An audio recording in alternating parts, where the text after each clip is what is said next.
오늘부터는 우리가 기적을 만드는 공동체라고 하는 주제로 당분간 여러분들에게 강의를 해 나가도록 하겠습니다. 제가 신학교 다닐 때 공부했던 과목 가운데 하나가 개인전도학이라고 하는 과목이 있었습니다. 이 과목에서 전도를 정의하기를 어떻게 정의했냐면, 전도란 예수를 믿는 한 사람이 예수를 모르는 한 사람에게 예수 그리스도를 전하는 일이다, 이렇게 정의를 내렸습니다. 이 정의가 틀린 정의는 아닙니다. 그런데 제가 지금까지 목회하면서 깨달은 아주 중요한 사실 하나가 있습니다. 그것은 전도라고 하는 것은 개인 사역이 아니라 공동체의 사역이다 라고 하는 것입니다. 그래서 예수님도 제자들을 훈련하신 뒤에 제자들을 전도하기 위해서 보내실 때 한 사람씩 보내신 것이 아니라 두 사람씩 짝을 지어서 그렇게 보내신 것을 볼 수가 있습니다. 둘은 공동체의 최소 단위라고 이야기할 수가 있죠. 제가 아는 어떤 교회에 전도 특공대가 있어요. 그런데 그 교회에서 이 전도 특공대를 훈련시키고 전도를 보낼 때 3명씩 짝을 지어서 보내더라고요. 제가 궁금했어요. 왜 두 사람도 아니고 3사람이냐, 그렇게 물어봤어요. 그랬더니 그 목사님이 뭐라고 이야기를 하냐면, 2사람씩 짝을 지어서 보냈더니 가끔 서로 싸우는 일이 있다라는 거예요. 근데 3사람씩 보내니까 말리는 사람도 있고, 서로 의견이 안 맞으면 다수결의 원칙도 가능하기 때문에 훨씬 낫더랍니다. 복음서를 보면 예수님께서 이 땅에서 사역을 마치고 승천하시기 전에 가룟 유다를 제외한 11명의 제자들에게 소위 지상명령을 내리십니다. 마태복음 28장 19절 말씀이죠. 자, 같이 한번 읽어보겠습니다. 시작. 그러므로 너희는 가서 모든 민족을 제자로 삼아서 아버지와 아들과 성령의 이름으로 침례를 주고, 우리가 이것을 지상대명령이라고 그렇게 이야기를 합니다. 영어로는 Great Mission, 이렇게 이야기를 해요. 그런데 이 명령을 받은 11명의 제자를 통해서 이제 교회가 시작이 되어집니다. 그래서 이 11명을 우리가 교회 공동체의 시작이다, 그렇게 이야기할 수가 있습니다. 우리로 하자면 가정교회 원형 목장이죠. 이 11명은 원형 목장입니다. 그리고 이 목장에서 사람들이 분가해서 지금 우리까지 이어진 것입니다. 따라서 이 명령은 이 땅 위에 존재하는 모든 교회에게 주신 명령이다, 이렇게 이야기할 수가 있습니다. 우리 교회가 목장 사역을 하는 가장 중요한 이유도 각자의 지체들이 목장이라고 하는 한 공동체 안에 들어가서 주님의 지상명령인 영혼 구원하여 제자 삼는 일을 하라고 우리가 목장 사역을 감당하고 있는 것입니다. 자, 그런데 오늘 우리가 함께 읽은 본문 말씀을 보시면 4사람이 한 팀이 되어졌어요. 4사람이 한 팀이 되어져서 중풍병자 한 사람을 예수님 앞에 데리고 와서 고침을 받는 그런 기적의 드라마가 소개가 되어지고 있습니다. 사실 중풍병이라고 하는 것은 지금도 거의 치료가 많이 힘든 그런 병이죠. 그런데 예수님 당시에 이 중풍병이라고 하는 것은 치료가 거의 불가능한 그런 병이었습니다. 그래서 누군가가 중풍병에 걸렸다라고 한다면 그 사람에게는 더 이상의 미래가 보이지를 않는 그런 병으로 간주를 했습니다. 그래서 자기 자신도 자기를 포기했고, 그리고 가족들도 그 사람을 포기했습니다. 그런데 오늘 본문의 말씀을 보면 아직도 이 사람을 포기하지 못한, 자기 자신도 자기를 포기한 이 사람을 아직도 포기하지 못한 4명의 사람들이 있었습니다. 어쩌면 이 4명의 사람들은 이 사람들의 가족일 수도 있고 친척일 수도 있고 어쩌면 친구일 수도 있는 이 4명의 사람만큼은 이 중풍병자를 포기할 수가 없었어요. 그 포기할 수 없는 이 사람들의 간절함 때문에 중풍병에 걸린 사람은 새로운 인생을 맞이할 수가 있었습니다. 한 사람의 인생을 새롭게 하기 위해서 4명이 보여준 이 아름다운 사역, 이것은 우리 목장교회가 본받아야 하는 사역이다 라고 생각합니다. 우리가 속한 목장교회가 이런 아름다운 기적의 드라마를 만들기 위해서 오늘 본문에 등장하는 이 기적의 시작과 과정과 결말을 우리가 같이 한번 살펴보도록 하겠습니다. 자, 목장 사역의 기적, 우리는 어떻게 만들어갈 수가 있을까요? 그 시작은 믿음으로 시작해야 한다 라고 하는 것입니다. 믿음으로 시작해야 한다. 자, 이 기적은 4사람이 병든 한 사람을 어떻게 해서든지 예수님 앞에 데려만 가면 예수님께서 치유해 주실 것이다 라고 하는 믿음에서부터 시작되어졌습니다. 믿음에서부터. 자, 오늘 본문의 5절 말씀이죠. 같이 한번 읽어보겠습니다. 시작. 예수께서는 그들의 믿음을 보시고 중풍병 환자에게 이 사람아 내 죄가 용서받았다고 말씀하셨다. 자, 여기 그들의 믿음을 보시고 그랬어요. 그러니까 이 4명의 사람들에게는 뭐가 있었습니까? 믿음이 있었습니다. 믿음이 있었어요. 예수님에게 데리고만 가면 예수님께서 반드시 이 문제를 해결해 주실 것이다 라고 하는 믿음이 그들 가운데 있었습니다. 여러분, 우리가 목장교회에서 누군가 예수 믿기를 간절히 원해서 우리가 그들을 우리의 VIP로 삼습니다. VIP라고 하는 말은 Very Important Person이라고 하는 말의 줄임말이죠. 매우 소중한 사람이다 라고 하는 뜻입니다. 매우 소중한 사람이다. 자, 이 VIP들이 교회에 나와서 복음을 듣고 예수를 믿어 하나님의 자녀가 되어지는 것, 그것을 우리는 간절히 원하고 간절히 소원하고 있습니다. 자, 그런데 본문에 의하면 우리의 VIP들이 믿음을 갖기 전에 먼저 필요한 것이 있다는 거예요. VIP들이 믿음을 갖기 전에 먼저 우리에게 필요한 것이 있어요. VIP들에게 필요한 것이 아니라 우리에게 필요한 것이 있는데 그것이 뭐냐면 우리의 믿음이다 라고 하는 것입니다. 우리의 믿음이다. VIP가 믿음을 갖기 이전에 하나님께서는 먼저 나의 믿음을 요구하고 계신다 라고 하는 것입니다. 우리의 VIP가 아직은 예수님을 모르지만 그러나 그가 반드시 예수님을 믿고 그의 인생이 바뀔 거야 라고 하는 믿음이 우리 가운데 있어야 한다 라고 하는 것입니다. 우리가 믿으면 우리의 믿음이 축복의 통로가 되어져서 우리의 VIP들 가운데 기적이 일어날 줄로 믿습니다. 자, 대부분 누군가 한 사람이 구원받기 위해서 그 배우의 그를 위해서 기도해 준 사람들이 있어요. 그렇죠? 제가 10대 중반에 예수님을 영접했습니다. 저희 집안에서는 제가 처음으로 예수님을 믿었어요. 그래서 저는 제 결단으로 제가 예수님을 믿었다라고 그렇게 생각을 했습니다. 누가 나에게 교회 가자고 그렇게 이야기한 것도 아니고 거의 제 발로 제가 교회를 가서 제가 예수님을 믿었기 때문에 저는 제 결단으로 제가 믿었다고 생각을 했어요. 그런데 제가 침례를 받고 나서 저를 가르쳤던 중고등부 선생님이 저에게 와가지고 이렇게 이야기를 하시더라고요. 내가 너를 위해서 기도했어. 나는 내가 이렇게 될 줄 믿었어. 이렇게 이야기를 하더라고요.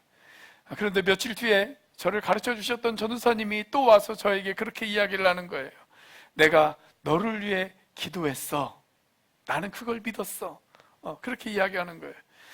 그때 비로소 제가 깨달은 사실 가운데 하나는 뭐냐면 이것은 나 혼자의 결단이 아니라 누군가의 기도가 있었기 때문이다. 그때 저는 제가 기도의 빚진 자라고 하는 사실을 그때 깨달았습니다. 제가 과거에도 한번 소개시켜드린 이야기인데, 어떤 집사님이 새해를 맞이했습니다. 그래서 새해 목표가 있었는데, 그 새해 목표가 뭐냐면, 올해는 내 남편을 예수님께 인도하는 해라고 하는 목표를 세웠어요.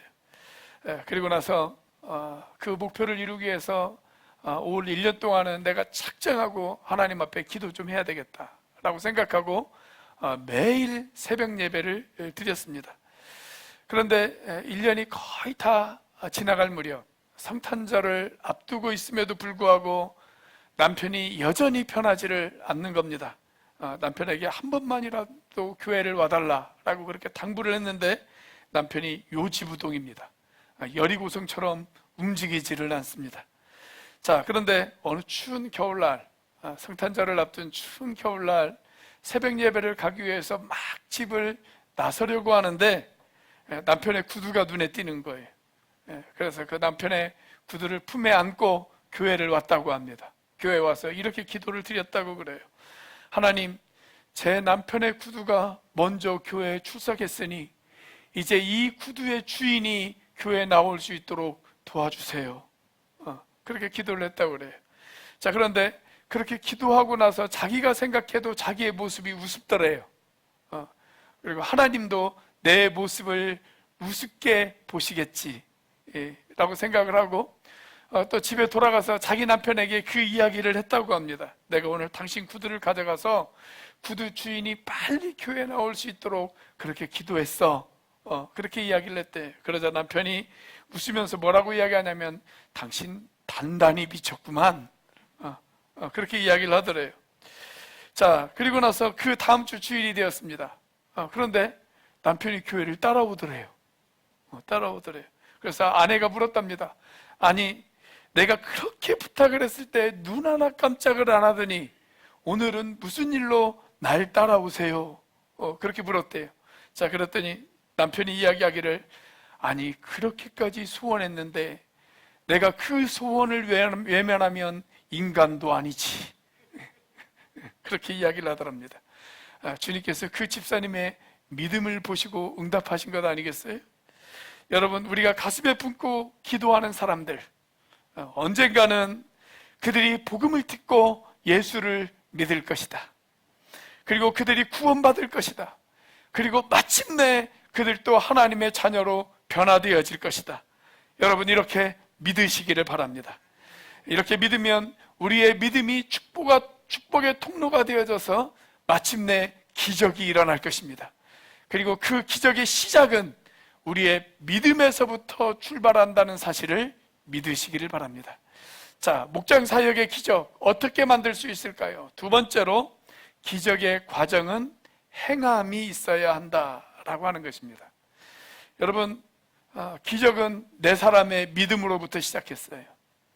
내가 내 친구를, 내 형제를 예수님 앞으로 데리고만 가면 예수님께서 반드시 이 문제를 해결해 주실 것이다 라고 하는 믿음이 있었어요. 그런데 믿고 아무 일도 행하지 않았으면 아무 일도 일어나지 않았을 것입니다. 자, 그런데 이 기적의 드라마를 만들기 위해서 이 네 사람은 자기들의 믿음을 행함으로 보여주었습니다. 행함으로 보여주었어요. 그래서 믿음은 반드시 행함이 따라와야 한다라고 하는 것입니다. 여러분, 나와 하나님과의 관계에서 가장 중요한 것, 그게 뭐냐면 믿음이죠. 믿음. 자, 그리고 그 다음이 뭘까요? 하나님과 가장 중요한 게 믿음이라면 그 다음이 뭘까요? 그 믿음을 행동으로 옮기는 것입니다. 행동으로 옮기는 것. 우리가 정말 믿는다면 내가 믿는다는 사실을 내 행함으로 증명해 보일 필요가 있습니다. 제가 저희 아이들이 어렸을 때 제 후배가 있어요. 제 후배가 있는데 이 후배가 가끔 저희 집에 찾아왔습니다. 육지에 있을 때인데 가끔 저희 집에 찾아왔어요. 근데 집에 찾아올 때마다 항상 그냥 찾아오지 않고 두 손을 무겁게 하고 찾아왔어요. 어떤 때는 과자 꾸러미를 가지고 오고, 어떤 때는 통닭을 가져오고 어떤 때는 피자를 가져오고, 어느 날 저녁에 이 친구가 과자 꾸러미를 많이 가지고 들고 왔습니다. 그래서 제 아이들에게 나눠줬어요. 과자 꾸러미를 나눠줬어요.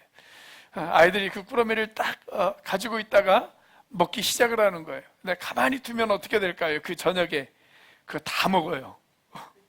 그거 다 먹습니다. 그래서 저희 아이들에게 뭐라고 이야기했냐면, 저녁이니까 이거 조금만 먹고 내일 먹자. 내일 먹자. 아빠 믿지? 예, 그랬더니 아빠를 믿는다는 거예요. 아빠 믿는다고. 자, 그러면 아빠에게 맡겨. 아빠가 내일 줄게. 예, 그런데 아이들이 머뭇거리면서 쉽게 맡기지를 못해요. 그렇다면 믿는다는 이야기입니까? 믿지 못한다는 이야기입니까? 믿기는 믿는데 100% 믿지는 못한다. 이 이야기죠. 그렇죠? 그래서 여러분, 믿음이 있다면 그것을 행함으로 보여줄 필요가 있습니다. 야고보서가 그 사실을 우리에게 가르쳐주고 있지 않습니까? 자, 야고보서 2장 26절 말씀 같이 한번 읽어보겠습니다. 시작. 영혼이 없는 몸이 죽은 것과 같이 행함이 없는 믿음은 죽은 것입니다. 행함이 없다면 우리의 믿음은 죽은 것이라고.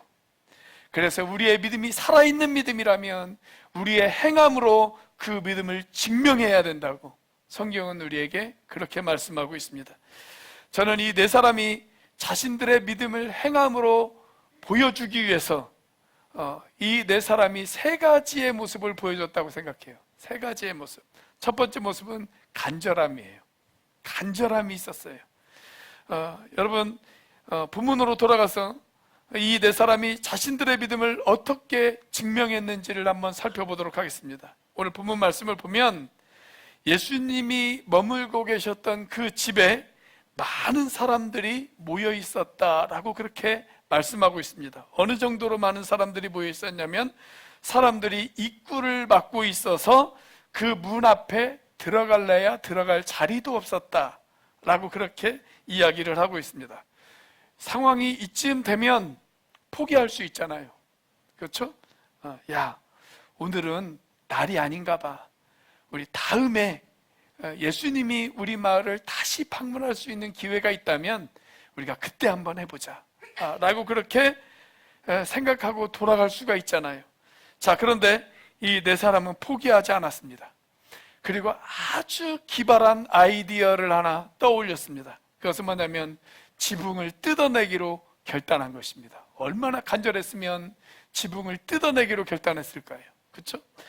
여러분, 이 당시 이스라엘의 지붕은 요즘의 현대식 건물처럼 여러분들이 생각을 하시면 안 됩니다.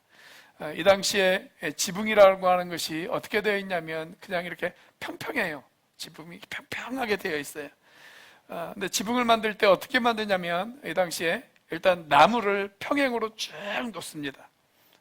나무를 쭉 놓고 일자로 놓고 그 나무 사이사이마다 이제 나무 가지를 쭉 횡으로 놔요. 하나는 종으로 놓고 하나는 횡으로 놓고, 그래서 나뭇가지를 쭉 놓습니다. 나뭇가지를 놓으면 어느 정도 촘촘해지죠. 그러면 그 위에다가 풀이나 지푸라기 같은 것을 덮습니다. 그리고 그 위에 모래를 뿌립니다. 조금 있는 집안은 그 위에다가 자갈을 깔기도 합니다. 그리고 다 그 작업까지 마쳤으면 이제 그 위에다 석회를 뿌립니다. 그렇게 되면 약간 단단해지잖아요. 자, 그런 지붕이에요. 그래서 지붕을 뜯어내는 것이 그렇게 어려운 일은 아닙니다. 자, 그럼에도 불구하고 그것은 대단한 모험이죠. 대단한 모험이에요. 지붕을 뜯어내는 그 과정에서 흙과 나무가 밑으로 떨어질 수 있잖아요. 그때 사람들이 이 사람들을 향해서 비난하고 손가락질하고 야유를 할 수 있지 않겠습니까? 그러니까 지붕을 뜯어내는 건 사람들의 비난을 감수해야 되는 일이에요. 또 하나, 여러분, 그 지붕을 뜯어낸다면 집주인이 손해배상을 요구할 수도 있지 않겠어요? 저는 가끔 이런 엉뚱한 생각을 하는데, 이날 이 집 지붕이 뜯어져 나갔잖아요. 이 집 지붕을 누가 배상해 주었을까? 저는 이게 궁금하더라고요. 누가 배상해 주었을까? 첫 번째, 지붕을 뜯어낸 네 사람이 보상해 주었다. 두 번째, 중풍병에서 고침을 받은 사람이 너무 감사해서 보상해 주었다. 세 번째, 예수님이 보상해 주었다. 네 번째, 그것도 저것도 아니라면 그냥 집주인이 스스로 고쳤다. 이게 궁금하지 않습니까? 저는 천국에 가면 이거 한번 물어보고 싶어요. 이날 이 집 누가 보상해 주었습니까? 한번 물어보고 싶어요. 자, 아무튼 사람들의 따가운 비난과 눈초리에도 불구하고 그들은 결단을 내렸습니다. 어떻게 이런 결단이 가능했을까? 내 친구를 살릴 수만 있다면 나는 무슨 일이든 할 수 있어 라고 하는 간절함이 그들에게 있었어요. 간절함이. 그래서 우리의 믿음을 행함으로 보여주기 위해서 우리가 첫 번째로 필요한 건 그런 간절함이에요. 간절함이 있어야 돼요. 그렇다면 우리가 품어야 될 그런 마음도 그런 간절함이지 않겠습니까? 내 사랑하는 친구가 예수를 믿을 수만 있다면, 우리 목장의 VIP들이 예수를 믿을 수만 있다면, 내 사랑하는 가족들이 예수를 믿을 수만 있다면 난 뭐라도 할 수 있어. 이런 간절한 마음이 우리에게 필요하지 않겠어요? 여러분, 이런 간절한 마음이 있을 때 믿음의 결단을 내릴 수가 있는 거예요. 그리고 믿음의 결단이 있어야 어떠한 희생도 감수할 수 있는 마음이 생깁니다. 자, 그래서 이들이 보여준 두 번째 모습은 뭐냐면 희생을 결단하는 마음이에요. 자, 첫 번째는 간절함이 있었어요. 그리고 두 번째는 뭐냐면 희생의 결단이 있었어요. 어떤 희생이든 나는 결단하겠다. 결단이 있었어요. 사랑하는 여러분, 위대한 일에는 반드시 위대한 대가가 따라옵니다. 어떠한 기적도 대가 없이 이루어지는 기적은 없습니다. 반드시 대가가 따라옵니다. 자, 과거 영국의 케임브리지 대학 출신의 아주 유명한 지식인이었고 스포츠 스타였던 시티 스타터라고 하는 사람이 있었습니다. 이 사람이 어느 날 자기의 출세가 보장된 그 미래를 버리고 20대 초반 아주 젊은 나이에 그가 아프리카 선교사로 가겠다고 선언을 했습니다. 집안이 매우 부자였어요. 그리고 공부도 아주 잘했어요. 그리고 아주 당시에 잘 나가는 스포츠 스타였습니다. 그런데 그 모든 것을 버리고, 자신의 출세를 버리고, 자신의 물질을 버리고, 자신이 가지고 있는 모든 명예를 버리고, 다 버리고 그가 아프리카 선교사로 가겠다라고 그렇게 선언을 했어요. 그의 친구들이 와서 그를 말리기 시작을 합니다. 아직 우리가 너의 신앙을 존중을 해. 너의 신앙을 존중하지 않는 것은 아니야. 너의 신앙을 존중하지만 왜 그렇게까지 예수를 믿어야 되느냐고, 너의 모든 것을 포기하면서까지 그렇게 믿을 필요가 있느냐고, 그렇게 이야기를 합니다. 자, 그때 이 시티 스타트는 모든 그리스도인들에게 모범이 되어주는 아주 유명한 명언을 하나 남깁니다. 이렇게 이야기를 했어요. 예수께서 나를 위해 목숨을 버리셨다는 것을 내가 확실히 믿는다면, 예수께서 나를 위해 목숨을 버리셨다는 것을 내가 확실히 믿는다면 그를 위한 어떤 희생도 결코 지나친 것은 없다. 그렇게 이야기를 했어요. 예수께서 나를 위해 목숨을 버리신 것을 내가 확실히 믿는다면 그분을 위해서 어떠한 희생을 하는 것, 그 모든 것이 결코 지나친 것이 없다. 그렇게 이야기를 했습니다. 자, 또 하나 필요한 것이 있어요. 그게 뭐냐면 협력입니다. 협력. 자, 처음에는 간절함이 있었어요. 두 번째는 희생을 치르겠다는 그런 각오가 있었어요. 세 번째는 뭐냐면 네 사람의 협력이 있었어요. 네 사람의 협력. 여러분, 이 네 사람이 중풍병자를 주님 앞으로 데려가기 위해서 힘을 모았던 그 장면을 여러분들 한번 생각해 보세요. 자, 지붕에서 지붕을 뜯어내고 이 중풍병자를 예수님 앞으로 내립니다. 어떻게 내렸을까요? 들것에다가 이 중풍병자를 올려서 그 들것을 네 귀퉁이에다가 줄을 묶었겠죠. 그리고 그 줄을 밑으로 내렸을 것입니다. 근데 여러분, 그 줄을 밑으로 내릴 때 얼마나 협력이 필요해요. 그죠? 조심해서 잘 내려야지 조금이라도 기울어지면 예수님한테 가기 전에 먼저 떨어져서 죽을 수가 있어요. 그러니까 잘 협력을 해야 돼요. 이게 바로 팀워크죠, 팀워크. 그리고 마침내 그들이 예수님 앞에 그 친구를 내려놓았을 때 그때 기적은 일어났습니다. 기적은 일어났어요. 고침을 받을 것입니다. 이것이 바로 팀 사역의 기적입니다. 그렇다면 여러분, 우리의 VIP를 우리가 주님 앞에 인도하기 위해서 여러분, 우리의 목장 안에서 여러분들은 얼마나 협력하고 계십니까? 여러분 목장 안에서 얼마나 이 VIP들을 인도하기 위한 전략들을 세우고 계십니까? 여러분 함께 의논하고 계세요? 함께 계획을 세우고 계십니까? 어떻게 이 VIP에게 우리에게 감동을 줄 것인지 여러분 거기에 대해서 서로 고민해보고 계획해보고 전략을 세워보신 적이 있으신가요? 가정교회를 잘하는 교회들을 보면 목장들마다 그런 전략이 있어요. 전략이. 그래서 어떤 목장을 보면 VIP의 가족 중에 누군가가 아플 때 목장 식구들이 스스로 보호자의 역할을 감당합니다. 그래서 우리가 보호자의 역할을 하겠다고. 내가 시간 날 때마다 병원에 찾아가서 보호자의 역할을 하겠다고. 그렇게 이야기를 해요. 누군가 장례식이 생기면 목장 전체가 상주의 역할을 맡아서 감당하기도 합니다. 또 그 VIP가 생일을 맞이하면 식사 대접을 하기도 하고 어떻게든 그 VIP 마음 가운데 감동을 주기 위해서 그들이 머리를 맞대고 계획을 세우는 것을 볼 수가 있어요.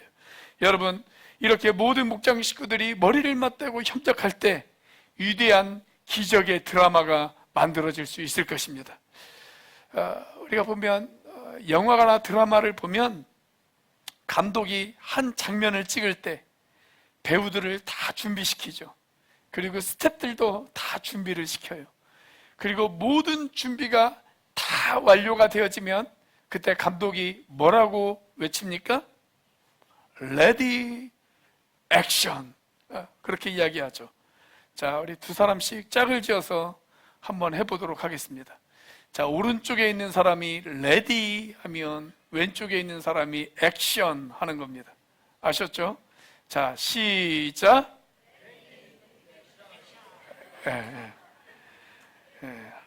하라고 하면 좀 하세요. 하라고 하는데 끝까지 안 하시는 분들이 계세요.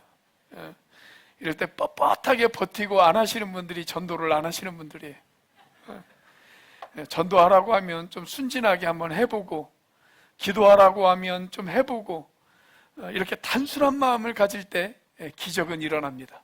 자, 다시 한번 레디 액션 같이 한번 해보겠습니다. 시작. 액션.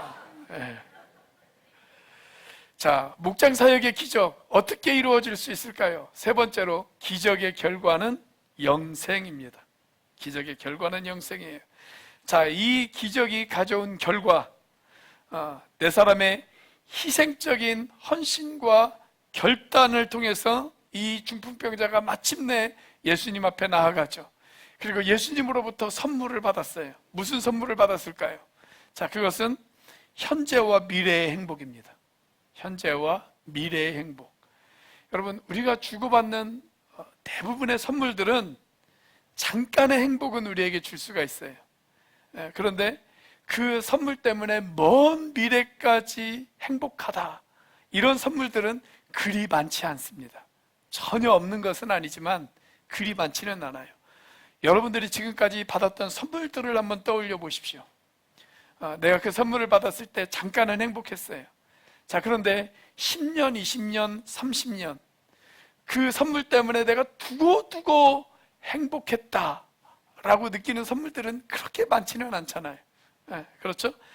대부분의 선물들, 그건 잠깐의 행복은 줄 수 있어요. 그런데 먼 미래까지 우리의 행복을 보장해 주지는 못합니다. 대부분의 선물들이 육체는 배부르게 할 수는 있어요. 그런데 우리의 영혼까지 만족을 가져다 주지는 못해요. 대부분의 선물들이 우리의 겉사람은 치유해 줄 수가 있어요. 그러나 우리의 속사람까지 치유해 주는 선물들은 그렇게 많지 않습니다. 자, 그런데 주님이 준비해 주신 선물, 주님이 우리에게 주시는 선물은 다릅니다. 그 선물은 우리의 현재뿐만이 아니라 우리의 미래까지 보장해 주십니다. 우리의 겉사람만 치유해 주실 뿐만이 아니라 우리의 속사람까지 치유해 주실 수 있는 선물입니다. 자, 흥미로운 사실은 이 내 친구가 중풍병자를 데리고 예수님 앞에 나아갔을 때 이 내 친구의 기대는 딱 하나였을 겁니다. 그 기대가 뭐였을까요? 내 친구가 중풍병에서 고침을 받는 것. 이 소원 딱 한 가지였을 거예요. 그의 육체가 치료되어지는 것. 그 소원 딱 하나였습니다. 자, 그런데 그 친구를 예수님 앞에 내려놓았을 때 예수님께서 이 병자를 향해서 뭐라고 이야기를 하셨어요? 자, 5절 말씀입니다. 같이 한번 읽어보겠습니다. 시작. 예수께서는 그들의 믿음을 보시고 중풍병 환자에게 이 사람아, 내 죄가 용서받았다고 말씀하셨다. 자, 예수님이 이 병자를 향해서 뭐라고 이야기하냐면 너희의 병이 고침을 받았어, 이렇게 이야기하지 않으셨어요. 뭐라고 이야기하셨습니까? 내 죄가 용서받았다. 그렇게 이야기하셨어요. 자, 병 고침을 원했는데 지금 예수님께서는 내 죄가 용서받았어, 그렇게 이야기하시는 거예요. 왜 이런 선언을 하셨을까요? 육체의 질병에서 고침을 받는 것도 중요한 선물이지만 죄사함을 받아 하나님의 자녀가 되어지는 것, 그것은 더 큰 선물이기 때문에 그렇습니다. 더 큰 선물이기 때문에. 여러분, 우리의 육체가 고침을 받았어요. 그러면 그 사람이 평생 병에 안 걸립니까? 그렇지 않잖아요. 또 병에 걸릴 수 있어요. 여러분, 예수님이 죽은 나사로를 살려주셨어요. 그 나사로가 죽지 않고 지금도 살아있습니까? 아니잖아요. 결국은 그 나사로도 죽었습니다. 그런데 여러분, 그렇다면 우리가 죽음의 강을 건너갈 때 주님께서 우리에게 꼭 필요한 영생을 선물로 주셨다면 그것은 가장 좋은 선물을 받은 거예요. 가장 좋은 선물을 받은 거. 자, 주님께서 지금 그 선물을 먼저 주신 거예요.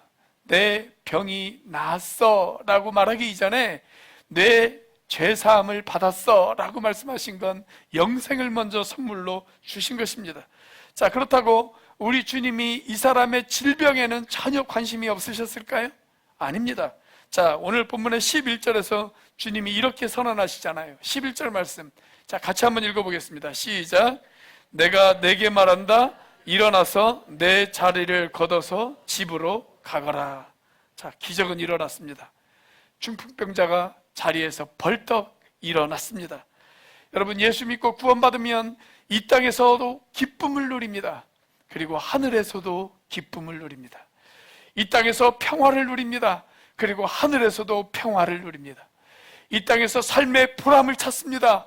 그리고 하늘에서도 삶의 즐거움을 얻습니다. 그렇기 때문에 우리에게 먼저 필요한 것, 그것은 바로 그가 죄사함을 받고 하나님의 자녀가 되어져 새로운 인생을 살아가는 것, 예수님께서는 그것을 먼저 우리에게 선물로 주시고 싶어 하시는 것입니다. 사랑하는 여러분, 우리의 사랑하는 가족들에게, 우리의 사랑하는 소중한 이웃들에게 우리가 먼저 선물로 줘야 될 것, 그것이 바로 예수 그리스도의 생명, 그것을 먼저 우리가 선물로 줘야 되지 않겠어요? 제가 좋아하는 이야기를 하나 들려드리고 설교를 마치려고 합니다. 어느 마을에 두 친구가 살고 있었습니다. 그들은 한 마을에서 같이 성장했습니다. 같은 학교에 다녔고 같이 성장했고 같이 청년이 되었습니다. 그런데 이 두 사람이 청년이 되어졌을 때 그 나라에 전쟁이 터졌어요. 그래서 둘은 함께 징집이 되어서 군에 입대를 했습니다. 공교롭게 같은 부대에 배치를 받았고 같은 전선에서 싸우기 시작을 했습니다. 자, 어느 날 적의 공습이 시작되어졌어요. 포탄이 빗줄기처럼 쏟아지기 시작을 합니다. 그리고 지휘관이 후퇴 명령을 내렸습니다. 한참을 후퇴하고 있는데 옆을 쳐다보았더니 자기 친구의 모습이 보이지를 않는 거예요. 그래서 뒤를 돌아보았어요. 근데 친구가 저쪽에서 쓰러져서 피를 흘리고 있어요. 자기 친구를 구하기 위해서 친구에게 뛰어가려고 그랬더니 분대장이 갑자기 옆에서 소리를 지릅니다. 안 돼! 그러다 너까지 죽어. 이것은 명령이다. 그렇게 이야기를 합니다. 그런데 자기 친구를 포기할 수가 없었어요. 그래서 분대장이 잠깐 한눈을 파는 사이에 자기 친구에게 달려갔습니다. 겨우 그 친구를 등에 업고 포복을 해서 자기 부대의 참호까지 돌아왔을 때, 그때는 이미 자기 친구는 사늘한 시신이 되어지고 난 뒤였습니다. 이때 분대장이 소리를 지릅니다. 거봐, 무의미한 일로 너의 목숨까지 잃을 뻔했잖아. 그때 이 친구가 이런 이야기를 했다고 합니다. 분대장님, 정말 죄송합니다. 분대장님의 명령을 어겨 제가 죄송합니다. 그런데 저는 이 일이 결코 무의미한 일이라고 생각하지를 않습니다. 제가 제 친구에게 갔을 때 제 친구는 아직 숨이 붙어 있었습니다. 그 친구가 저에게 뭐라고 이야기했는지 아십니까? 이렇게 이야기했습니다. 그는 저에게, 친구야, 나는 내가 올 줄 알았어. 친구야, 나는 내가 올 줄 알았어. 사랑하는 여러분, 우리의 가족들이, 우리의 친구가, 우리의 이웃이 우리를 기다리고 있습니다. 그들이 예수를 만날 수 있도록, 그들이 영생을 선물로 얻을 수 있도록, 그들이 하나님의 백성이 되어줄 수 있도록 그들에게 가장 좋은 선물을 먼저 우리가 줘야 하지 않을까요? 어쩌면 그들이 지금 속으로 우리에게 이렇게 외치고 있는지 모릅니다. 난 내가 오기를 기다리고 있었어. 그렇게 외치고 있는지 모르겠습니다. 복음을 기다리고 있는 우리들의 이웃들을 향해 갈 준비가 되어져 있습니까? 그렇다면 이제 가십시오. 레디, 액션. 기도하시겠습니다.